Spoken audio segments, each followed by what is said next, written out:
సుస్థిర ఆర్థిక వ్యవస్థ సాధించేందుకు లక్ష్యాలను ఎప్పటికప్పుడు అంచనా వేసుకోవాలని అధికారులకు సూచించారు చంద్రబాబు. త్రైమాసిక ఫలితాలకు తగ్గట్లు తదుపరి కార్యాచరణ ఉండాలన్నారు.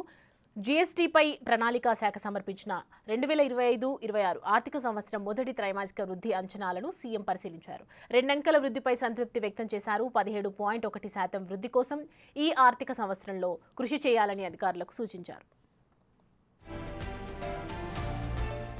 సుదీర్ఘ సముద్ర తీరం, పుష్కలంగా జలవనరులు, మెరుగైన మౌలిక వసతులు రాష్ట్ర అభివృద్ధిలో అనేక అంశాలు తోడ్పాటిస్తున్నాయన్నారు. కొన్ని రంగాలు ఎందుకు పురోగతి సాధించలేదని దానిపై కారణాలు తెలుసుకోవాలని అధికారులకు సూచించారు. పర్యాటక రంగంపై ప్రత్యేక దృష్టి పెట్టి రాబోయే ఏడాది కల్లా 25% వృద్ధి సాధించాలన్నారు. రైల్వేస్, ట్రాన్స్పోర్ట్, హోటళ్లు, communications, banking, insurance, real estate వంటి రంగాలపై దృష్టి పెట్టాలన్నారు.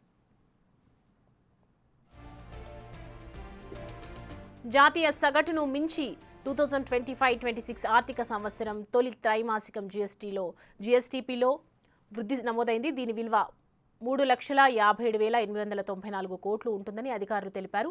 గతేడాది 9.58% వృద్ధి నమోదవగా అది 10.50% పెరిగింది. ఇది దేశ జీడీపీ కంటే ఎక్కువగా ఉందన్నారు అధికారులు.